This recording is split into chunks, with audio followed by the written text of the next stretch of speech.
Baik, Assalamualaikum warahmatullahi wabarakatuh. Waalaikumsalam Waalaikumsalam warahmatullahi warahmatullahi wabarakatuh. wabarakatuh. Alhamdulillahirabbil alamin. Allahumma shalli ala sayyidina Muhammad wa sallim. Allahumma faqihna fid din wa 'allimna ta'wilna min ba'du. Eh, para peserta semua dan juga Mbak Jannah selaku moderator pada kesempatan yang berbarakah kali ini. Senang sekali saya bisa bergabung di program yang luar biasa keren ini. Ini adalah satu program nyata ya, literasi yang saya kira diselenggarakan oleh platform uh, digital keislaman terbesar di Indonesia, bahkan ya insya Allah di dunia gitu ya. Nah, kenapa begitu? Karena ngelihat jangkauan NU online itu juga bukan lagi lokal, penulis-penulisnya, kontributornya juga bukan lagi lokal, sehingga semua sudah internasional. Apalagi peserta kali ini juga ada yang dari London. Jadi luar biasa, berarti betul-betul jangkauannya sudah internasional. Maka ini menjadi satu peluang sekaligus tantangan tersendiri bagi kita semuanya, khususnya NU Online, untuk semakin tampil menyajikan, mempersembahkan karya-karya terbaik yang bisa dipertanggungjawabkan secara ilmiah, yang bisa dinikmati oleh siapapun, dimanapun, dan kapanpun. Baik, sebagaimana yang telah disampaikan tadi bahwa topik kita, tema kita ini adalah yaitu tentang penulisan tematik ya, penulisan topik keislaman ya, tematik secara populer, khususnya berkaitan dengan tafsir dan hadis gitu ya. Di kesempatan kali ini saya izin untuk share dulu sebentar.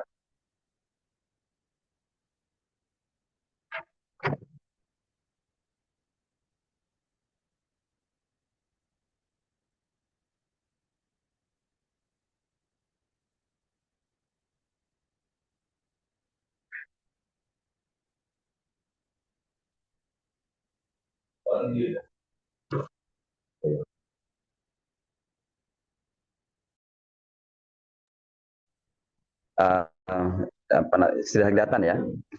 Sudah, Ustadz. Sudah kelihatan, oke, alhamdulillah. Baik, ini strategi menulis keislaman secara tematik ya. Uh, Jadi ya karena nanti kita bicara tentang strategi, maka akan lebih banyak ya berkaitan dengan teknik-teknik ya, tips and trick gitu ya saya kira. Selebihnya akan lebih banyak ya mungkin klinik ya, coaching klinik gitu ya, mungkin akan lebih banyak itu, semoga nanti bisa arah ke situ. Baik, dalam sekitar mungkin 2 jam ke depan, insya Allah kita akan bersama-sama untuk belajar terkait dengan strategi menulis artikel secara tematik yang berbasis tafsir dan juga hadis. Ya, kemudian yang kedua, kita juga akan sama-sama belajar tentang gaya penulisan populer yang ringan tapi bermakna. Kemudian yang ketiga nanti, insya Allah kita juga akan belajar tentang bagaimana cara menulis artikel yang aktual, bernuansa keislaman yang kontekstual. Nah ini hal-hal yang penting yang harus kita perhatikan dalam penulisan populer di dunia digital, tapi tetap mempertahankan aspek ilmiahnya.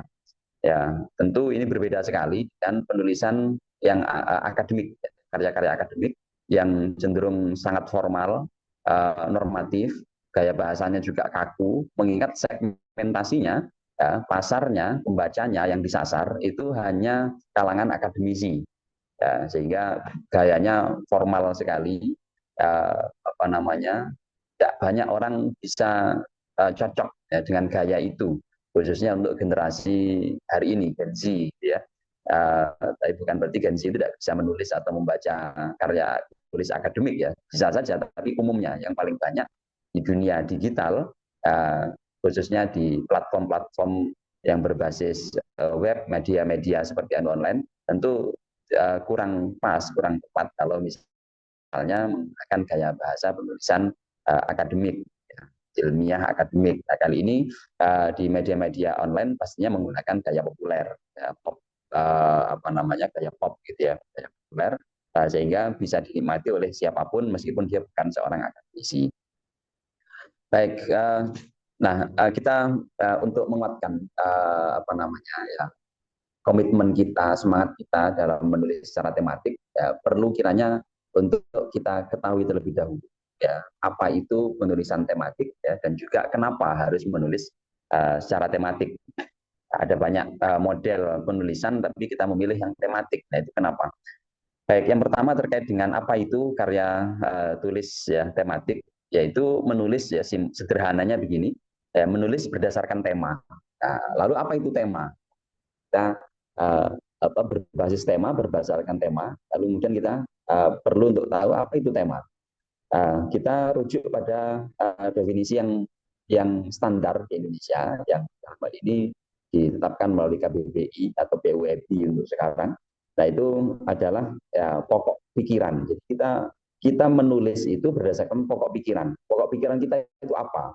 Jadi karena ada pokok pikiran, ada ide yang menjadi dasar kita untuk menulis, untuk menyampaikan, menceritakan sesuatu, maka tulisan kita tidak akan lari kemana-mana, tidak melantur.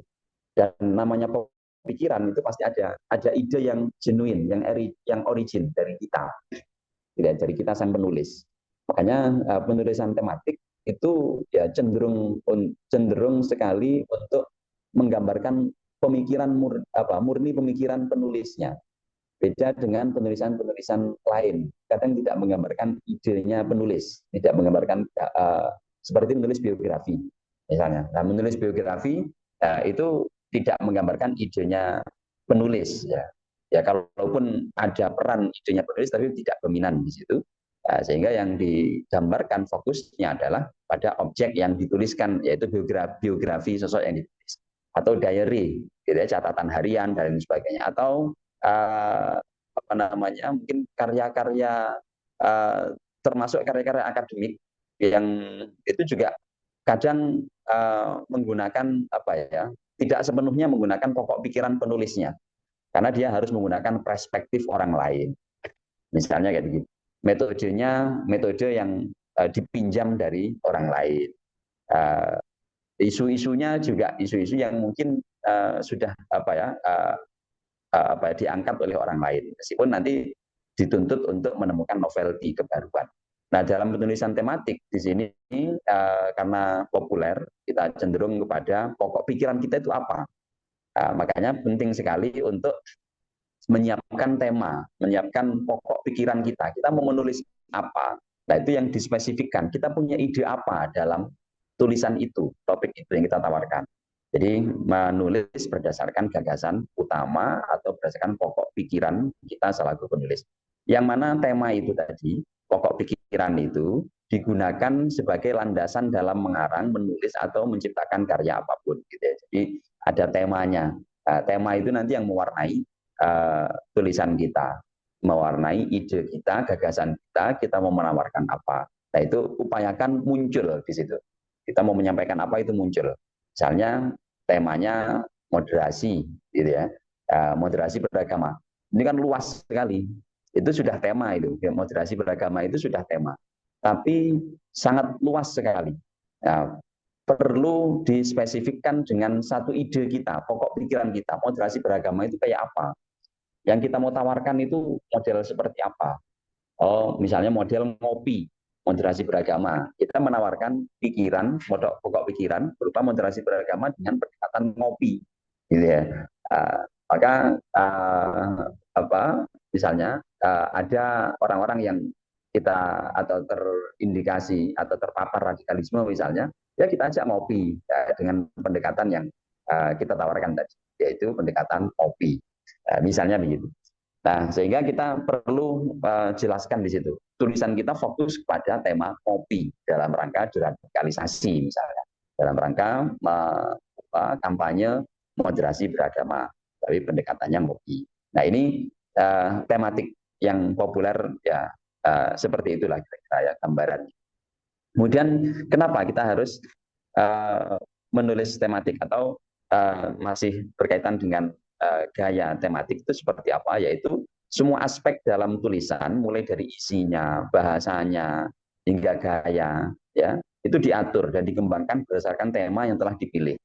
Kalau ini kita ambil misalnya kita nulis tema perubahan iklim, itu kan juga luas banget ya. Biasanya kita terjebak di sini di keluasan tema itu dalam menulis tematik itu. Kita belum punya gambaran ide, belum punya gambaran tentang pokok pikiran. Ya, baru punya topik saja perubahan iklim, tapi kita menawarkan apa nih dalam perubahan iklim? Nah, maka kita perlu untuk spesifikkan dengan ide kita tadi, pokok pikiran kita, sehingga semua informasi, contoh, dan analisis yang digunakan dalam tulisan kita, yaitu tentang topik perubahan iklim yang sudah kita spesifikasi dengan pokok pikiran kita tadi. Oke, kemudian menulis tematik itu berarti menulis bukan secara non fiktif. Ada beberapa jenis tulisan. Yang pertama tulisan non fiktif, ya, yaitu seperti riwayat hidup, menulis esai, karya tulis ilmiah, skripsi, tesis, disertasi, begitu ya, diary, catatan harian, atau catatan dokumenter, surat, dan juga dokumen-dokumen, itu akte, akte notaris dan lain sebagainya. Itu kan karya-karya non fiktif. Dia basisnya adalah ya sesuatu yang nyata, realistis, gitu ya. Nah, cuman di sini biasanya tidak tematik, jadi tidak menonjolkan aspek ide, pokok pikiran kita sebagai penulis, tidak terikat oleh tema tertentu. Meskipun nanti ada ya, orang menulis riwayat hidup itu berdasarkan tema itu juga ada, itu juga salah satu perkembangan. Tetapi kan secara umum menulis riwayat hidup, CV, biografi, nah itu cenderung tidak berdasarkan tematik, tapi biasanya berdasarkan perjalanan hidupnya dari masa ke masa kecil sampai tua dan sebagainya. Ya, itu yang umum kecenderungannya ke situ riwayat hidup. Ya, kemudian catatan harian itu juga sama berdasarkan hari ini ada apa, gitu ya, ada kejadian apa, ide pokoknya mengalir, idenya itu mengalir banget, tidak spesifik menawarkan satu ide, tapi dibiarkan mengalir. Catatan dokumenter juga begitu, mengalir berdasarkan suatu peristiwa misalnya, surat juga begitu, tidak tematik gitu ya. Ini semuanya yang gaya non fiktif. Ya. Kalau kayak gini bukan wilayah kita lah ya, itu wilayah yang lain. Kemudian yang kedua adalah menulis yang bukan secara fiktif, menulis cerpen. Jadi menulis tematik tidak sama dengan menulis cerpen, yang mungkin ya alurnya sama-sama ada ide yang digambarkan di situ, tapi unsur-unsurnya berbeda. Ya, ada konfliknya kalau cerpen gitu ya, ada klimaksnya kayak gitu itu. Itu cerpen dan cenderung non fiktif. Cenderung fiktif. Cenderung ya lebih banyak imajinasinya, menghayal enggak apa-apa. Tapi kalau tematik ya apalagi ini kaitannya dengan ilmiah keislaman, tentu sebaiknya tidak bukan karya yang sifatnya fiktif, yang tidak nyata gitu ya, atau ya pokoknya yang fiktif, bukan yang fiktif. Oke, kemudian novel, mirip-mirip dengan cerpen lah ya secara karakternya, meskipun ada beda dari segi gaya, dari segi unsur juga ada segi perbedaan. Drama, lagu, ya, itu tidak sama ya, puisi, pantun, atau menulis dengan menggunakan gaya, bukan seperti itu. Jadi penulisannya tidak bergaya persuasif, naratif, deskriptif, gitu, ekspositori. Kemudian tidak juga berdasarkan tujuan-tujuan seperti pemberitaan, ya, naskah berita atau naskah informasi, naskah hiburan, motivasi. Ya. Baik, nah jadi menulis tematik itu berarti fokus pada satu tema utama yang tadi intinya ada satu gagasan pokok tentang tema tertentu yang kita tawarkan, dilengkapi dengan argumen-argumen tentunya ya. Nah kemudian lalu mengembangkan isi tulisan tersebut dari berbagai sudut pandang. Jadi ada analisisnya, ada argumennya, ada analisisnya. Yang analisis itu bisa saja diambil dari berbagai sudut pandang, termasuk diantaranya dari tafsir dan juga hadis, tapi tanpa kehilangan arah. Jadi di sini kelebihan menulis tematik itu fokus ada tema yang ditawarkan, ide pokok yang ditawarkan, ya, tidak kehilangan arah, jadi fokus, tidak kemana-mana. Lalu kemudian isi tulisan itu jelas, yaitu nanti idenya apa, argumennya apa, ada analisis yang bisa ditelusuri dari berbagai sudut pandang. Karena di sini keislaman, kita perlu menspesifikkan juga termasuk sudut pandang tafsir dan juga hadis Nabi. Nah ini kenapa kita menulis secara tematik? Manfaatnya apa? Ya, karena menulis tematik itu dapat memberikan kedalaman dan juga makna yang spesifik, ya, makna yang khas, yang mendalam pada tulisan kita. Kemudian meningkatkan daya tarik tersendiri terkait dengan tawaran konsep yang kita berikan, ide kita. Nah di situ ada ide yang to the point, argumentatif. Jadi biasanya sih cenderung bukan sifatnya persuasif, ya, bukan untuk melakukan persuasi. Maka bumbu-bumbunya biasanya tidak banyak, tidak terlalu banyak, tapi lebih banyak argumen-argumen, ya, argumen-argumen. Nah kemudian membantu penulis untuk menyampaikan pesan yang lebih kuat dan terstruktur. Nah, ini kekuatannya di situ ada strukturnya nanti yang jelas, terus pesannya kuat. Kenapa? Karena didukung dengan argumen.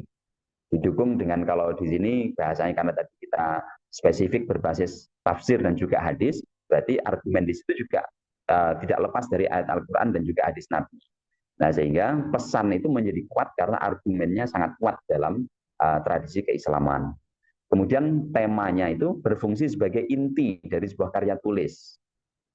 Jadi bukan alurnya, bukan tapi tema yang menjadi inti dari karya tulis kita itu. Ya, kemudian penulisan tematik ini juga punya kelebihan memberikan arah dan juga fokus sehingga tulisan menjadi lebih koheren dan juga menjadi lebih bermakna. Ya, diruntut pikirannya biasanya secara garis besar sebagaimana penulisan umum ada unsur muqaddimah atau pendahuluan, ada kemudian isi, nah, kemudian penutup. Nah, itu secara garis besar semua tulisan kan isinya 3 itu. Nah, tinggal apa yang ada di muqaddimah atau pendahuluan, apa yang perlu kita cantumkan dalam isi, dan apa yang kita perlu cantumkan dalam penutup. Jadi rukunnya yang paling utama ya tetap 3 sebagaimana tulisan-tulisan yang umum, apapun itu, tapi isi dari masing-masing 3 unsur pokok tadi, isi pendahuluan, terus isi dari pembahasan itu, dan juga isi dari penutup itu, apa dan bagaimana gaya penyampaian. Nah, itu yang mungkin sedikit berbeda. Kemudian kelebihannya lagi, penulisan tematik adalah fokus pada tema, sehingga membuat tulisan itu bisa disampaikan secara ringkas, padat, terarah, dan juga sesuai dengan target dan tujuan. Yang tentunya karena ini mau dipublikasikan media-media populer, ya, media digital populer, juga cocok untuk media sosial. Baik, nah beda dengan tulisan-tulisan yang lain, nah, itu ada tempatnya sendiri, ya, ada tempatnya sendiri. Baik, kemudian macam-macam tulisan tematik keislaman. Nah, ini saya menawarkan ada 3 ya, model, 3 macam tulisan tematik keislaman yang bisa kita akomodir. Biasanya tulisan tematik itu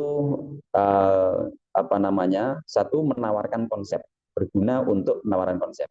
Kalau kita secara khusus dalam kajian tafsir hadis, kita biasa dikenalkan dengan, tadi saya dengar ada yang dari prodi tafsir hadis, ya, prodi tafsir atau apa tadi, bin Sunan Ampel. Ya. Nah itu kalau kita belajar prodi tafsir hadis biasanya, dulu tafsir hadis namanya, nah itu sekarang IAT, Al-Quran Tafsir atau hadis, itu ada beberapa metode penulisan tafsir dan juga hadis atau metode penafsiran. Ya, yang pertama ada metode tahlili, biasanya ya, analitis, nah, yang ciri khasnya itu tidak didasarkan kepada tema, tapi fokus pada mengupas tuntas ayat ataupun hadis Nabi, teks ayat ataupun hadis Nabi. Nah, jadi dikupas dari segi anatomi teksnya itu. Kata seperti ini ditaruh di awal, apa maknanya? Secara tanpa posisi, kata ini saja itu aslinya bermakna apa secara kebahasaan. Lalu ketika digunakan oleh Rasulullah, maknanya jadi apa? Lalu ketika ini posisinya di awal pembicaraan, itu punya makna apa? Atau kalau ini ada di posisi tengah, maka punya makna apa? Sehingga satu kesatuan ayat atau satu teks matan hadis ini punya makna apa? Itu secara tahlili. Ya, jadi tidak fokus pada tema tertentu, konsep, tidak pada konsep, tapi pada ayat atau teks hadis itu saja, lalu dikupas tuntas satu persatu, huruf per huruf, gitu ya, bahkan kata per kata atau kalimat per kalimat dari berbagai sisi, dari berbagai sudut pandang. Itu penulisan secara tahlili yang umum dalam penulisan tafsir dan juga hadis. Yang kedua, ada metode maudhu'i, yaitu yang kemudian dikenal dengan metode tematik. Nah, ini yang nanti ada singgungannya dengan gaya penulisan kita yang sedang kita kaji sekarang. Metode maudhu'i atau metode tematik itu fokusnya pada tema, bukan pada ayat apa, bukan pada ayat ini, ayat itu. Gitu ya. Jadi, kalau Al-Fatihah dalam penafsiran pertama, metode pertama, tahlili, analitis, tadi, itu dari bismillah dulu. Kemudian alhamdulillahirabbil. Kenapa bismillah dulu baru alhamdulillah? Ya itu fokusnya kayak gitu. Menemukan menemukan makna-makna di balik teks, strukturnya, di balik struktur teksnya itu. Tapi kalau tematik tidak terikat oleh struktur teks, ya, tidak terikat oleh struktur ayat itu tadi. Ya, kalaupun ada, itu posisinya bukan yang utama, hanya sebagai alat analisis saja. Nah, tapi yang utama dalam tematik yaitu berangkat dari sebuah tema sehingga kita punya konsep. Karena punya konsep kita perlu dukungan argumen. Kita cari ayat yang relevan dengan konsep yang mau kita tawarkan. Nah, ini metode yang kedua dalam tulisan tafsir hadis. Yang ketiga dan keempat saya tidak jelaskan supaya fokus ke penulisan tematik. Ya. Maka kita ambil yang metode tematik yang kita sarikan dari tafsir hadis, ya, penulisan tafsir hadis, metode tafsir hadis itu, yaitu ada tematik konseptual yang pertama, saya membagi menjadi tiga nanti. Ada maudhu'i yang konseptual, tematik konseptual. Apa itu? Yaitu fokus pada konsep besar. Yang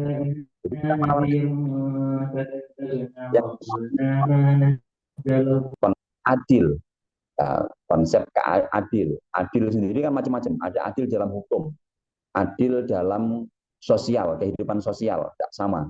Ada konsep keadilan dalam konteks keluarga, itu juga beda. Nanti keluarga lebih spesifik lagi. Keadilan dalam konsep waris, itu mungkin juga berbeda lagi. Ada keadilan lagi dalam konsep misalnya persaksian, dalam konsep periwayatan hadis, itu masing-masing punya konsep sendiri.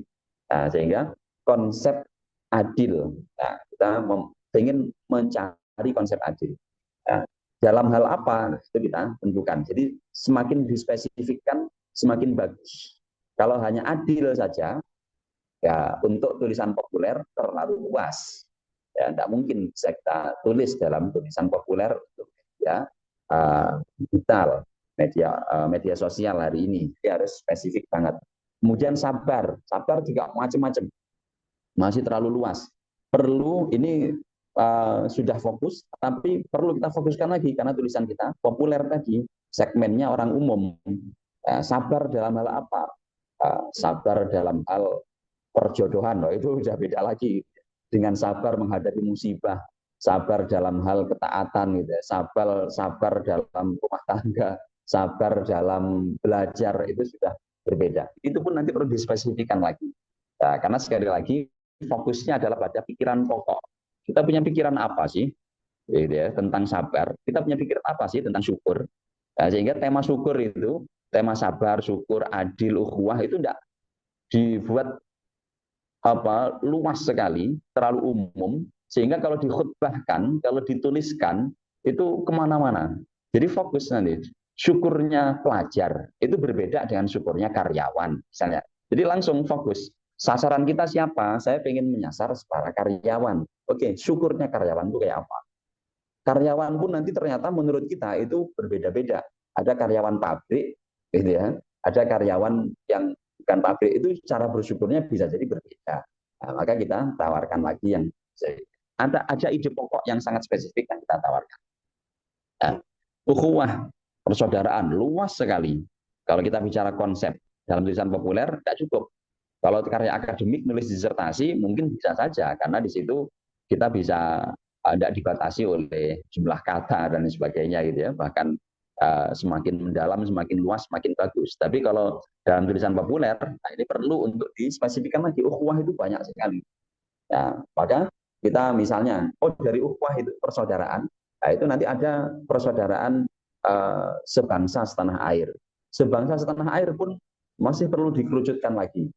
Jadi ide apa yang kita tawarkan? Sampai ide yang terkecil, yang paling fokus tentang ukhuwah, nah itu yang perlu kita tawarkan. Nah, contoh yang paling populer, yang paling umum, gitu ya.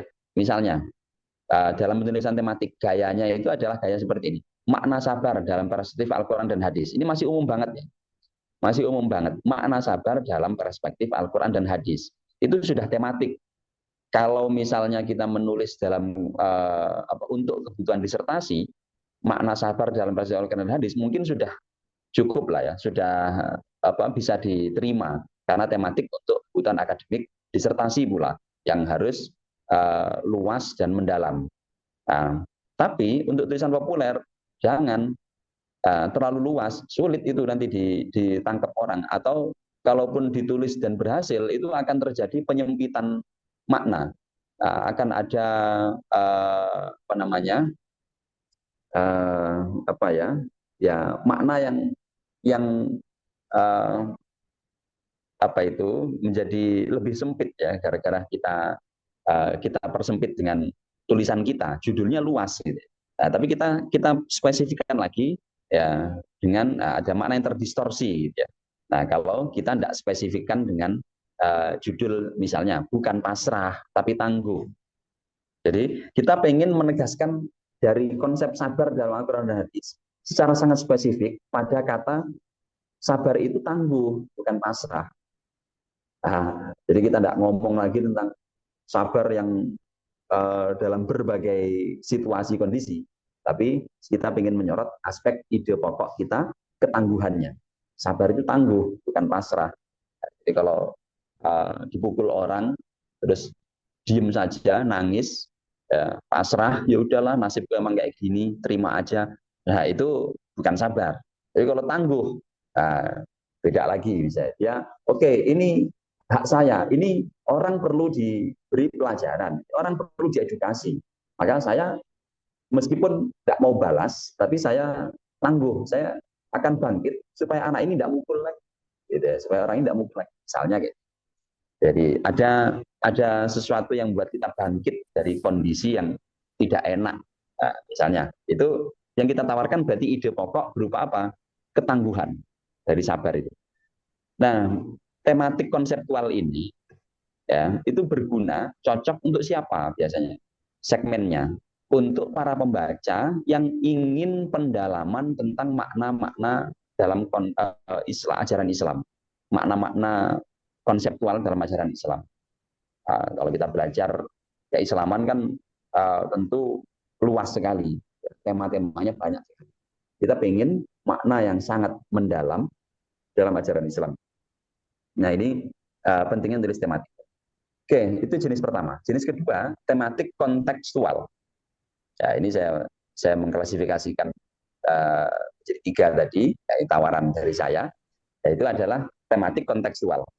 Apa itu tematik kontekstual? Yaitu menghubungkan konsep Islam menurut gagasan kita tadi dengan kondisi sosial atau budaya sekarang. Bedanya dengan tadi yang konseptual, itu kita tidak dituntut untuk menghubungkan konsep-konsep tersebut dengan sosial dan budaya hari ini di tempat kita di sini. Dibicara sabar, intinya tangguh. Mau tangguh di London, tangguh di Australia atau di Jakarta atau di Jombang yang pedalaman sini sama saja. Prinsipnya adalah ketangguhan, itu konseptual. Tapi kalau kontekstual, ya, bawa ke konteksnya London, bawa ke konteksnya Bekasi, bawa ke konteksnya Jombang, bawa ke konteksnya dan lain sebagainya begitu ya. Bawa ke konteksnya Sumatera, bawa ke konteksnya Papua. Itu mungkin berbeda ya. terkait dengan masalah sabar, tangguhnya orang Papua mungkin beda dengan tangguh dalam budayanya orang Jawa Timur. Boleh jadi begitu. Beda lagi dengan konsep tangguhnya orang Sunda. Nah, kita bawa ke konteks yang lebih spesifik. Nah, Indonesia punya gaya tentang kesabaran yang itu tidak sama dengan gayanya Arab misalnya. Ketawaduan, rendah hati. Versi Indonesia itu tidak sama dengan ketawaduan, rendah hati versi Inggris, versi Amerika, versi Arab. Ya, mungkin orang Arab memandang tawaduknya orang Indonesia itu bukan lagi tawaduk. Boleh jadi begitu. Begitu juga kita orang Indonesia menganggap ketawaduannya orang Arab itu masih masih belum tawaduk menurut kita. Boleh jadi. Nah, sehingga di sini ini yang kategori tematik kontekstual. Kita ingin menawarkan ini loh gaya ajaran Islam kalau sudah dibawa ke Indonesia konteksnya jadi begini, jadinya begini warnanya. Nah, ini tematik yang kontekstual. Ya, apa namanya? Nah, ini contoh etika komunikasi digital dalam sorotan hadis. Terus kita spesifikkan kan konteks sekarang. Apa kata Islam tentang fenomena yang sedang terjadi di masyarakat kita di Indonesia? Komunikasi di medsosnya anak-anak Gen Z. Nah, ini kan kontekstual, konteks sekarang. Tidak harus lokal ya. Sekarang bisa jadi itu universal, bisa jadi ya sekarang itu ya lokal di satu tempat, sosial budaya yang kontekstual itu bisa jadi sempit, dibatasi lokal atau tidak dibatasi lokal. Ya. Baik, misalnya apa kata Islam tentang fenomena yang sedang terjadi di masyarakat terkait dengan etika komunikasi digital? Nah, kita sorot netizen, gaya komunikasi netizen di Instagram. Lebih spesifik lagi misalnya, nah itu bisa kita soroti. Kemudian bagaimana etika komunikasi dalam Islam itu seperti apa dalam respon gaya komunikasi netizen Instagram, yang beda lagi misalnya dengan TikTok misalnya. Nah, itu kontekstual. Baik, kemudian yang ketiga yaitu tulisan tematik yang aktual, mengaitkan isu tafsir dan juga hadis Nabi dengan isu-isu hangat atau peristiwa terkini. Ya, misalnya kemarin ada anak gajah yang mati tertabrak oleh truk di Malaysia gitu ya. Nah, itu misalnya gitu ya. Ini aktual, masih temanya aktual. Biasanya berkaitan merespon isu yang sangat aktual, yang masih hangat sekali misalnya. Nah, ini biasanya cocok sekali untuk opini keislaman yang cepat tanggap terhadap isu nasional internasional. Melihat ada isu tadi, akhirnya kita bisa merespon. Oh, kayak begini nih kata Al-Quran terkait dengan masalah empati terhadap binatang saja, empatinya begitu misalnya gitu. Apalagi terhadap manusia misalnya. Jadi tematik yang sifatnya aktual dihubungkan dengan peristiwa-peristiwa yang terkini. Baik. Kemudian kendala umum yang biasa dihadapi dalam menulis tematik, terutama tematik yang populer tadi ya, pop tematik tadi. Apa itu? Yang pertama berdasarkan ya pengalaman dan pengamatan, baik itu pengalaman pribadi atau pengalaman sesama penulis yang biasanya curhat-curhatan sambil ngopi. Itu umumnya orang menghadapi beberapa kendala. Yang pertama, temanya terlalu luas. Jadi kita ketika menulis tematik sering terkendala itu karena belum menspesifikkan temanya. Masih luas sekali. Tema keislaman. Terus pokoknya tentang keislaman lah. Kata pokoknya itu malah sulit. Ya gitu ya. Nah, kita ya tidak apa-apa juga kita menawarkan tema umum, misalnya N1 Land buat sayembara menulis tentang ke-NU-an, umum sekali. Nah, kita selaku penulis itu harus kreatif untuk menspesifikkan dengan ide kita sendiri. Jadi pentingnya sistematik itu adalah tadi keberanian untuk menyampaikan ide. Yang nggak berani, nggak pede menyampaikan ide, biasanya sulit menulis tematik, gitu ya. Jadi perlu dispesifikkan dengan gagasan kita apa tentang ke-NU-an. Oke, kita menawarkan NU yang gayanya Gen Z itu kayak apa, misalnya. Kemarin Pireng ada diskusi tentang bagaimana kita merumuskan konsep al-muhafadzah alal qadim sholih wal akhdhu bil jadidil aslah yang cocok untuk Gen Z. Nah, tapi ketika yang berdiskusi itu adalah generasi apa ya? Sebelum milenial itu apa? Ya, itu konsepnya ditawarkan masih konsep lama semua. Gitu ya, tidak apa-apa juga karena memang itu generasi konsep lama semua sehingga belum menyentuh Gen Z. Jadi lebih banyak kritik terhadap anak-anak muda sekarang. Nah, akhirnya kalau itu dibiarkan, maka konsep muhafadzah al-Qur'an wal asli bil jadidil aslah itu bisa jadi tidak dikenal atau bahkan ditinggalkan oleh Gen Z NU. Akhirnya lama-lama pudar. Nah, maka perlu kita rumuskan dengan istilah kampanye atau bahasa atau gaya yang ya cocok relate lah dengan Gen Z misalnya. Nah, kemudian lingkungan itu tema yang masih terlalu luas ya, moderasi beragama itu masih terlalu luas sekali. Kita spesifikkan dengan ide kita apa. Kemudian biasanya kendalanya apa? Sudut pandang yang tidak jelas, tidak punya arah, kita tidak punya ide. Ya, akhirnya mau nulis tentang apa? Pokoknya ngalir, tidak bisa. Ya, mau nulis ke N1, mengalir, wah ya nggak tematik jadinya. Ya, kayak nulis diary aja, diary aja ya kan, catatan harian aja, jadi mengalir aja, tidak bisa itu tidak tematik.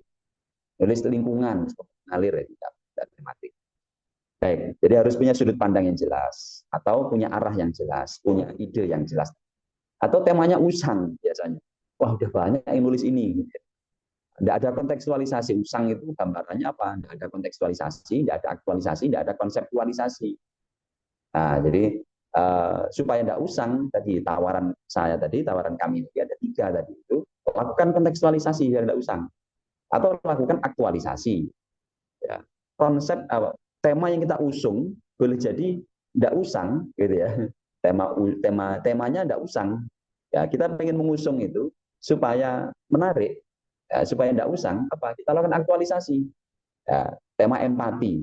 Ya, kita tawarkan itu kan sudah umum dalam Islam, tidak usang. Terlalu banyak yang membahas. Kalau kita googling, kita itu udah orang nomor 1 miliar yang membahas tentang itu. Ya, terus kita mau menawarkan apa? Ya, lakukan aktualisasi, hubungkan dengan kemarin ada korban kebakaran. Kemarin ada anak gajah mati. Ya, itu sudah aktualisasi. Yang usang sepintas usang menjadi tidak usang lagi. Ya. Lakukan kontekstualisasi biar tidak asing, gitu ya. Atau lakukan konseptualisasi. Ya, dari peristiwa-peristiwa yang ada kita lakukan konseptualisasi. Baik, kemudian ini sudah banyak yang bahas, tidak punya novelty. Sebenarnya kalau kita punya nomor 2 tadi, sudut pandang yang jelas, tadi ya, maka novelty pasti punya. Atau kita lakukan nomor 3 itu, ada kontekstualisasi, ada aktualisasi, ada konseptualisasi, salah satu dari 3 itu, insya Allah pasti kok punya novelty, punya kebaruan. Nah, sehingga hal yang baru itu loh yang kita tawarkan, yang membuat tulisan kita itu menjadi menarik. Ini juga berlaku ketika menulis teks khutbah ya. Di NU Online kan ada naskah khutbah. Khutbah itu kan pasti ada pesan takwa. Itu kalau tidak ada novelty-nya dalam ketakwaan, itu jamaah itu ya wis begitu duduk di situ, ini adalah waktu terbaik untuk hidup. Nah, maka tawarkan novelty sehingga dengan begitu jamaah yang ngantuk itu langsung terbelah matanya dan memperhatikan fokus. Nah, yang paling umum dalam menulis apapun, tematik maupun non tematik itu nomor 5.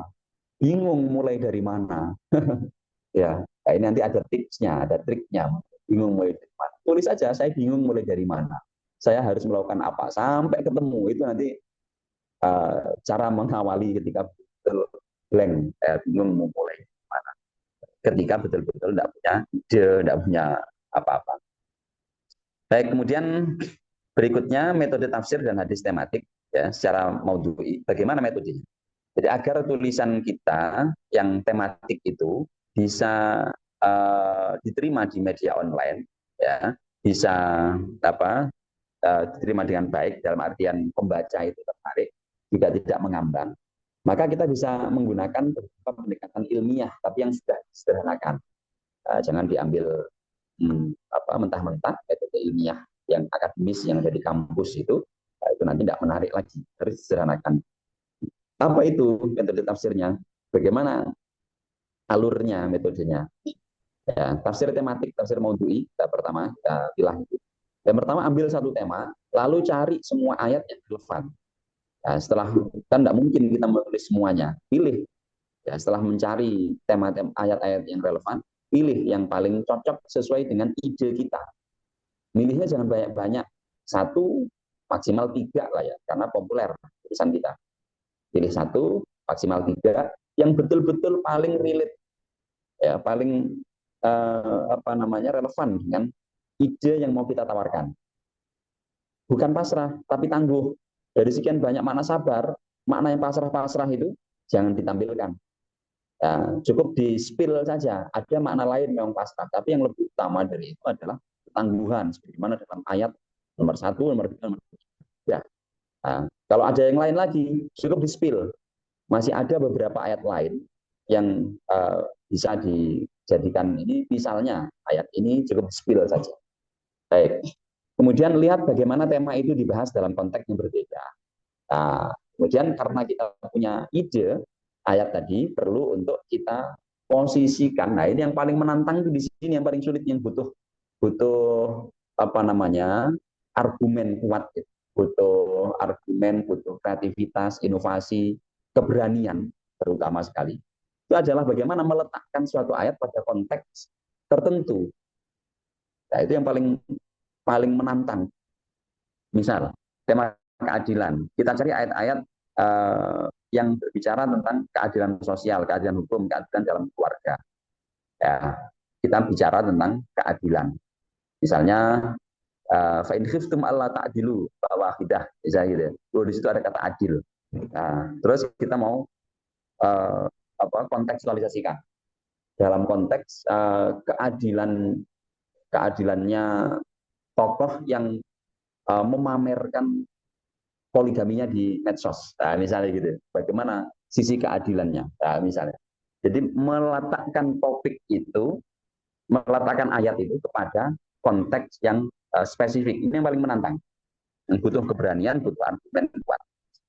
Kemudian yang kedua, model hadis tematik.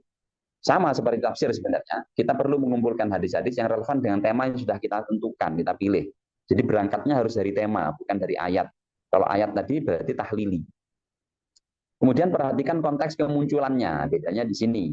Ya, kita perhatikan konteks kemunculannya, makna kiasan dan nilai moralnya. Sebenarnya di ayat Al-Quran juga sama sih, ada asbab nuzul juga sama.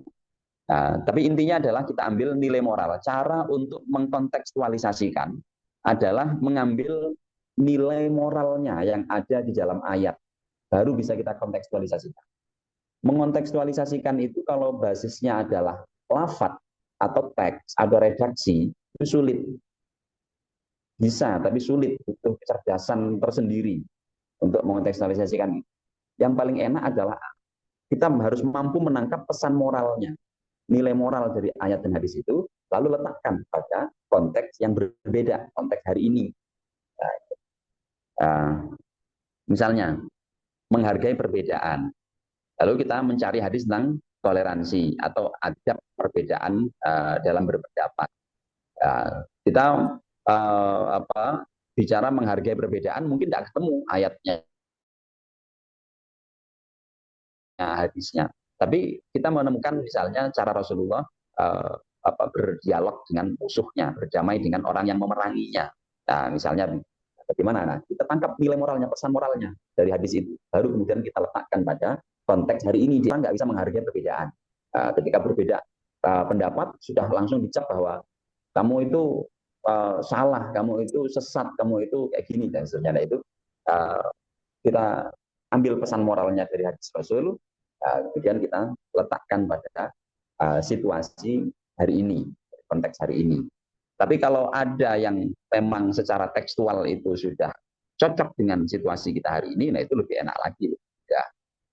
Kemudian tujuan kita sekali lagi bukan membuat kajian ilmiah berat, tapi menyajikan hasil dalam bentuk yang ringan, menarik, dan relevan. Nah, sehingga tadi perlu kefokusan dan juga ide yang menarik. Terus kemudian sistematika, penulisan tematik yang berbasis tafsir dan hadis itu seperti apa? Nah, ini strukturnya ya, struktur sistematis. Seperti yang saya sampaikan tadi, tulisan apapun isinya kan tiga: pendahuluan, isi, penutup. Gitu ya. Nah, di pendahuluan kita perlu mengidentifikasi tema. Nah, kita sampaikan temanya ini. Saya ingin menyampaikan tema ini. Ide pokok yang saya ingin saya sampaikan ini. Dengan cara apa? Mencari isu sosial, misalnya yang viral, yang bisa dikaji secara Islam. Nah, lalu jelaskan urgensinya. Apa pentingnya membahas itu? Kemudian yang kedua, data utama. Kumpulkan dalil. Nah, ini sebagai data utama dari Al-Quran ataupun hadis Nabi yang relevan. Ya, dan juga referensinya tentu harus otoritatif kalau misalnya itu berkaitan dengan pembahasan pendapat ulama. Ya, jadi ayat, hadis, dan pendapat ulama yang relevan dengan tema yang kita angkat, ide pokok yang kita angkat, temanya, pendapat ulama kita cari, referensinya harus jelas. Kemudian setelah itu, ini bagian isi ya, berarti yang data utama dan juga analisis, ini bagian isi, pahami maknanya. Ya, sajikan makna dari ayat dan hadis itu, pesan moralnya tadi apa, gitu ya. Nah, pahami makna di sini menangkap pesan moral. Pesan moral dari ayat, hadis, pendapat ulama tadi itu apa? Ya. Kemudian diskusikan. Cara mendiskusikannya bagaimana? Hubungkan dengan konteks kekinian kita sebagai penulis atau bayangkan posisi pembaca. Nah, sehingga kaitkan dengan fenomena sosial saat ini. Nah, apa yang dihubungkan? Pesan moral yang sudah kita ambil dari ayat, hadis maupun pendapat ulama terkait dengan ayat dan hadis. Nah, lalu pesan moral itu kita taruh dalam konteks kekinian. Itu cara kontekstualisasi yang paling sederhana, paling mudah, dan paling enak. Ya, kemudian selesai penutup, jangan lupa untuk lakukan refleksi. Nah, ini gaya populer itu di situ. Sama kayak penulisan akademik juga sebenarnya ada refleksi, ada rekomendasi bahasanya setelah kesimpulan. Nah, kalau di sini kita menyampaikan kesimpulan dan juga refleksi. Nah, isinya apa? Misalnya bisa aja seruan aksi. Mari kita, nah, seruan aksi seperti itu. Nah, ini gaya populer tematik. Baik, dari segi gaya, agar artikel kita mudah dibaca di media online, kita perlu gaya penulisan yang ringan tapi dalam. Yaitu gunakan bahasa sehari-hari saja, tapi tetap bermakna. Hindari istilah-istilah yang melangit, istilah-istilah yang terlalu akademis. Itu sulit, terutama bagi para akademisi. Saya belajar untuk menghilangkan kata-kata kayak begitu itu luar biasa sulit, karena ini biasa terpengaruh oleh bacaan kita. Kalau kita sering membaca buku-buku yang berat, istilah-istilah berat juga akan muncul dalam tulisan kita. Maka tantangannya adalah karena kita pengen menulis di segmennya populer, ya maka ya harus sering baca populer, itu harus tulisan-tulisan populer supaya itu berpengaruh ke gaya kita. Ya. Kemudian naratif, ya, kadang malah lebih bagus perlu dibuka dengan cerita, kisah nyata atau refleksi pribadi. Ya, contoh pembuka misalnya. Ya, beberapa waktu lalu saya melihat debat panas di media sosial antara si Fulan dengan Fulan. Mereka memperdebatkan masalah perbedaan mazhab. Ya, dari si A dari Syafi'iyah, yang si B dari Hambali, misalnya gitu ya, Hanabilah. Lalu saya teringat sebuah hadis yang sangat indah tentang bagaimana Rasulullah menyikapi perbedaan di antara sahabatnya. Nah, tuliskan hadisnya ini. Para ulama menyebutkan ini. Pesan moral yang bisa kita ambil dari ayat dan hadis dan juga nah, maka kaitkan dengan konteks perbedaannya cerita tadi, si A, si Fulan, dan si A, si B itu yang berbeda tadi, bagaimana kita menghargai atau menyikapi perbedaan madhab yang sejatinya sama-sama mengikuti Rasulullah. Nah, itu diskusi. Ada ya. Kemudian relevan. Ya, tulis sesuatu yang membuat pembaca merasa. Coba kita bayangkan. Nah, jadi supaya pembaca itu ikut merasa. Jadi ada unsur persuasi tadi ya, ada refleksi sehingga pembaca merasa. Maka perlu memilih gaya bahasa yang mengajak memosisikan pembaca itu seperti kita atau kita seperti pembaca. Jadi coba kita bayangkan. Atau biasanya kayaknya Gen Z gitu ya. Ini tuh aku banget tahu. Nah, misalnya begitu, kayak gaya-gaya yang sederhana. Ya, cuman mungkin ada gaya-gaya tadi segmennya siapa gitu ya. Kalau nulis naskah khutbah ya tentu tidak mungkin ya. Ini tuh aku banget khutbah di online nulis naskah khutbah terus menggunakan gaya ini tentu beda lagi. Tergantung tadi segmennya siapa. Paragrafnya pendek biasanya, ya, maksimal ya 3 sampai 4 baris. Nah, ini penting untuk para pembaca online yang suka dengan yang singkat-singkat gitu ya, yang padat. Kemudian judulnya harus menarik ya, bisa berupa pertanyaan, ya, pernyataan unik atau ungkapan sehari-hari. Ya, misalnya judulnya nggak kayak judul skripsi, pengaruh A dan B dalam, wah, tidak begitu. Tapi ngaku toleran, tapi nyerang orang lain. Ini kata Nabi Muhammad. Nah, ini sudah tematik ya. Ada jadi temanya apa? Toleran, ya, tapi nyerang orang lain kan tidak tidak konsisten, gitu ya. Berarti tidak toleran. Baik, berarti hanya di lisan saja. Apa Islam membolehkan marah? Apakah Islam membolehkan marah? Ini jawaban tafsir dan juga hadis Nabi. Nah, misalnya begitu, Pak. Gaya-gaya judulnya itu dibuat reflektif mungkin, terus ada seruan aksi. Kemudian strategi, kiat, dan tips menulis tematik populer dari kajian tafsir hadis. Ya, satu, mulai dari tema, bukan dari dalil. Sehingga jangan buka kitab dulu, jangan buka tafsir dulu, gitu ya. Tapi buka pikiran, saya mau nulis soal apa? Ide apa yang mau saya tawarkan? Nah, maka judulnya tadi itu sudah menggambarkan ide. Coba kita amati judul tadi. Aku toleran, tapi nyerang orang lain. Ini kata Nabi Muhammad. Kan mau nulis tentang hadis, berarti kan ya. Tapi jangan keburu buka hadis dulu, buka kitab hadis, tapi buka pikiran dulu. Temanya apa? Sudah tergambar di judul. Aku toleran tapi nyerang orang lain. Fokus aspek nyerang orang lain. Meskipun gaya kita toleran. Tapi kalau masih rajin nyerang orang lain, nah fokus ke situ. Nah, itu yang saya maksud. Buka pikiran dulu, mau nulis soal apa. Langsung aja refleksikan di judul. Baru setelah temanya ketemu, judulnya sudah spesifik, cari ayat dan hadis yang cocok. Nah, jadi kemudian satu tulisan, satu pesan. Jangan terlalu banyak pesan, nanti pembaca malah kemana-mana pikirannya. Berani menghubungkan dengan realitas, nah ini butuh keberanian, terutama di generasi di kulturnya NU itu biasanya yang itu agak kurang berani gitu ya. Bukan berarti tidak berani itu tidak mampu gitu ya, tapi takut suul adab. Nah, ini saya dari tradisi santri itu mencoba untuk keluar dari zona itu butuh mental yang kuat sekali gitu. Nah, maka butuh keberanian untuk mengumumkan realitas. Lalu tutup dengan ajakan, seruan atau aksi. Nah, contoh-contoh bahasanya bisa dibaca. Baik, itu ya terakhir yang dari penyemangat kita. Jika kita ini tidak punya mimbar untuk orasi, untuk khutbah, maka jadikan tulisan sebagai suara kita. Karena kita bisa bersuara sebanyak-banyaknya lewat tulisan. Dan tulisan yang paling bagus untuk bersuara adalah tulisan tematik.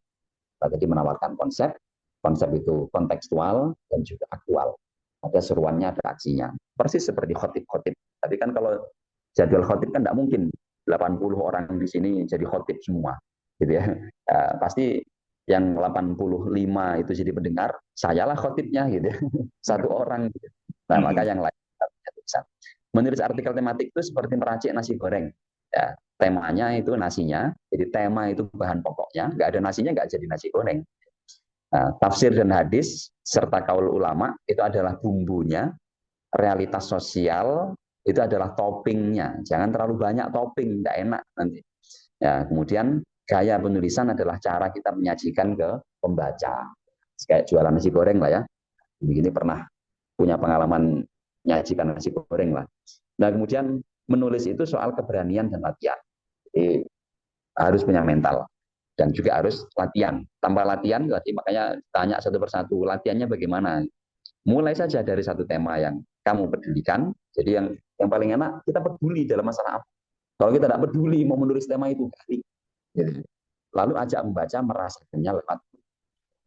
Ya, itu yang bisa kita uh, jadikan sebagai pembuka untuk sesi kita pada kesempatan ini.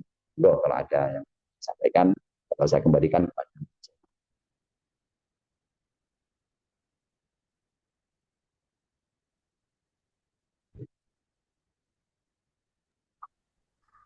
Oke, baik. Terima kasih Ustadz Ubed sudah menyampaikan, telah memaparkan materinya yang sangat menarik ya, lengkap sekali gitu. Mungkin kami juga mau coba mengulas gitu ya, atau ringkasannya nih untuk memancing teman-teman yang kayaknya udah banyak pertanyaan nih. Mungkin boleh eh, mulai dulu angkat raise hand atau ditulis di kolom komentar juga bisa pertanyaannya. Jadi ringkasannya pada hari ini Ustadz Ubi itu menjelaskan gitu ya, ada macam apa pengertian tematik itu apa, kemudian juga macam-macam tulisan tematik ya di dalam keislaman itu ada tematik konseptual, tematik konseptual dan tematik aktual gitu. Terus juga tadi juga Ustadz Ubed menjelaskan ada kendala umum dalam menulis tematik, kemudian metode menulis tafsir dan hadis tematik. Kemudian juga tadi ya di akhir sebelum penutupan juga Ustadz Ubed menerangkan gitu. Gimana sih tadi kita gitu strategi, kiat dan tips menulis tematik populer dari kajian tafsir dan hadis pada masa kini ya. Jadi untuk pembaca mungkin Gen Z, milenial itu bisa meresap gitu, bisa masuk gitu. Nah, buat para peserta, teman-teman yang belum absensi, mungkin bisa absensi. Nanti akan saya share ulang lagi di kolom komentar. Jadi jangan lupa absen ya, teman-teman. Oke, kita akan memasuki sesi tanya jawab. Jadi yang pertama, termin yang pertama kita akan membuka tiga penanya terlebih dahulu. Jadi buat teman-teman yang ingin menanya secara langsung, jadi ini pertama akan kami kasih kesempatan untuk on mic gitu ya. Jadi boleh semuanya boleh bertanya kalau waktunya masih ada. Oke, baik. Di sini udah eh, ada Mas Syafi ini, Mas Sofi ini udah angkat tangan. Satu, ada lagi tadi kayaknya di kolom komentar banyak yang mau nanya. Itu mau nanya langsung atau eh saya bacakan? Ini ada langsung ya. Ada Mas Khairul, Anam, kemudian juga Kiai Mun ini mau nanya juga. Oke, mungkin dari yang pertama nih, Mas Sofi.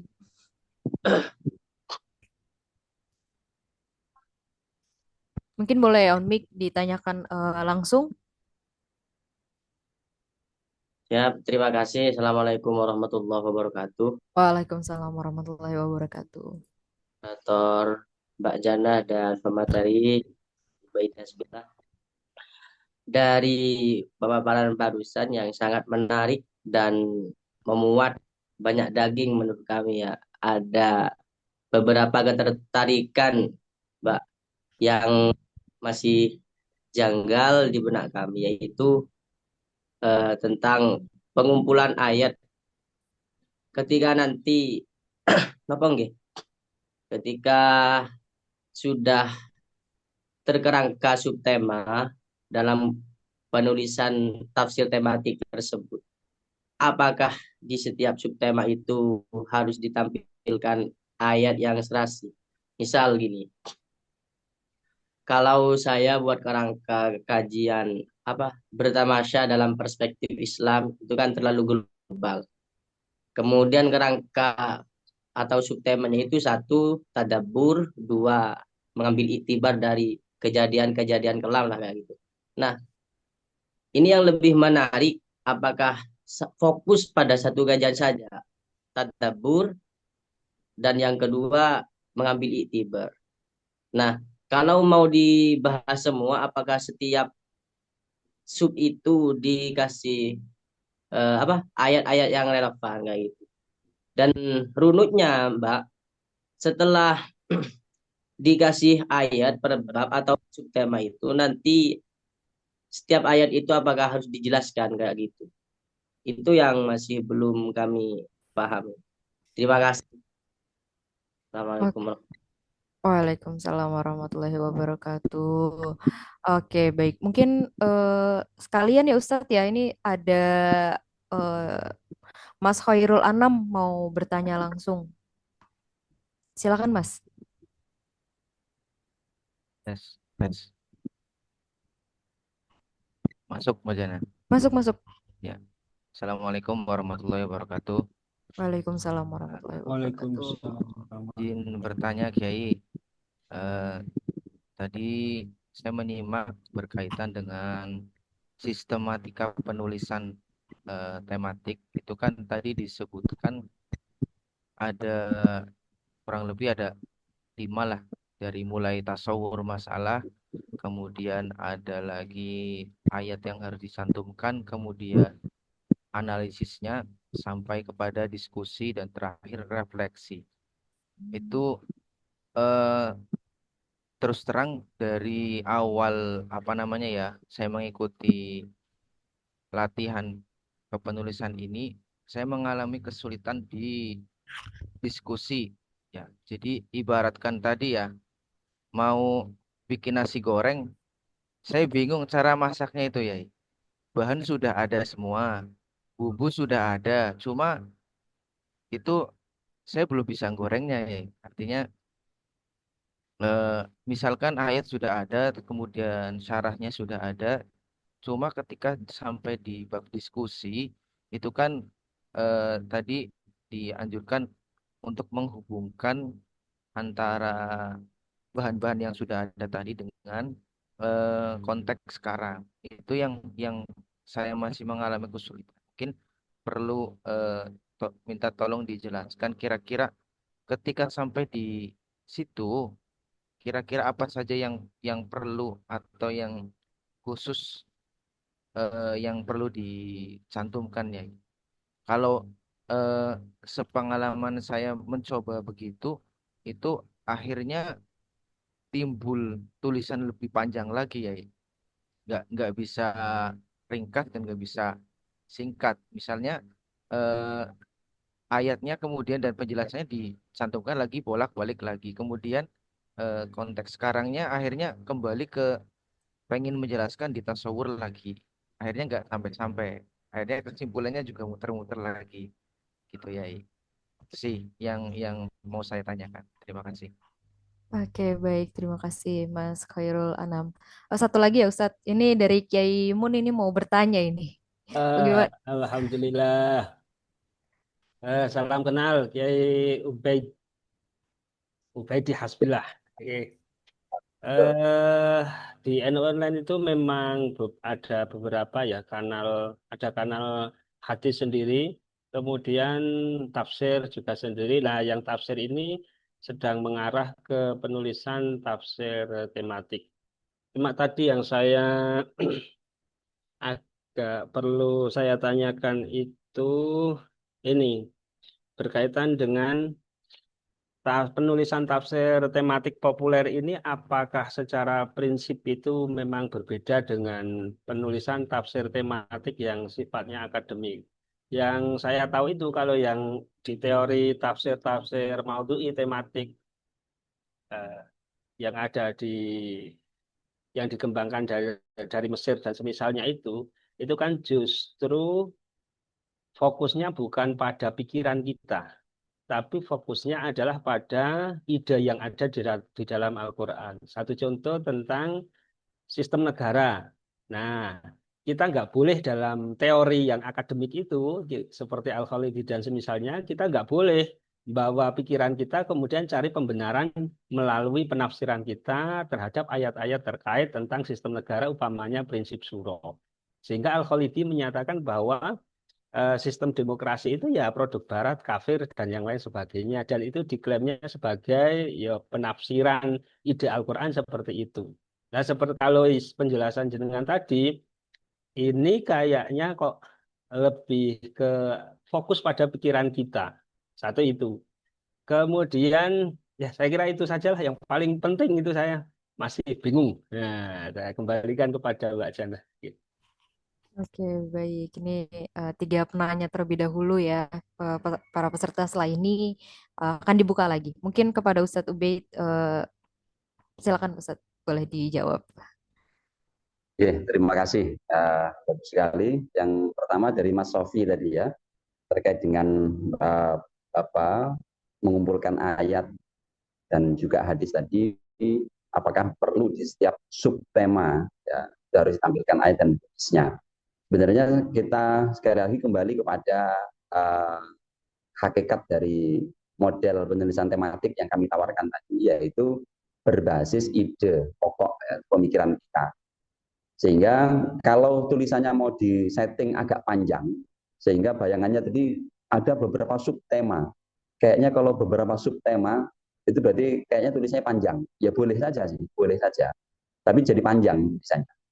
Maka kalau memang subtema itu dianggap menjadi ide pokok, yang perlu dukungan ayat, ya monggo dikasih ayat. Tapi kalau tidak harus.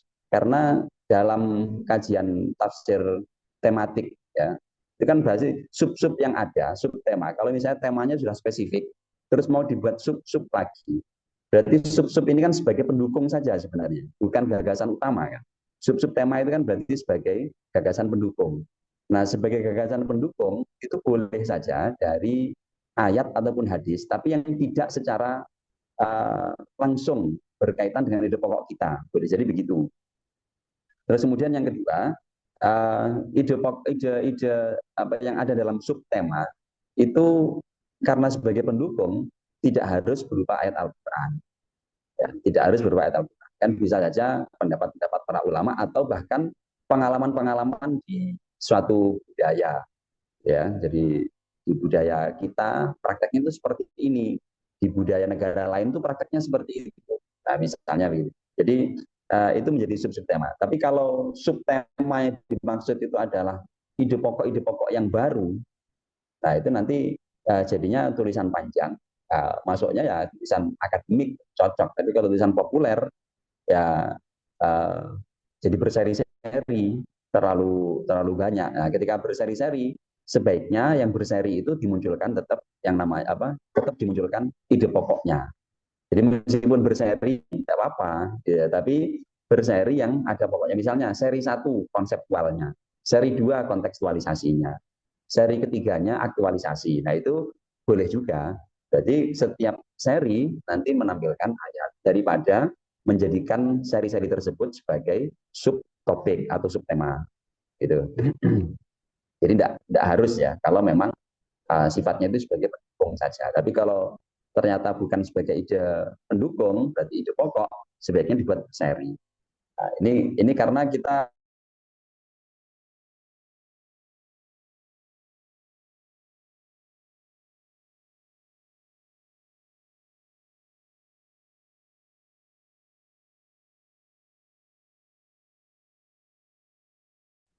mana-mana nanti.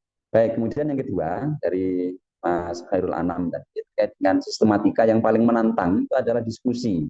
Jadi ya betul, memang mendiskusikan itu selalu menantang.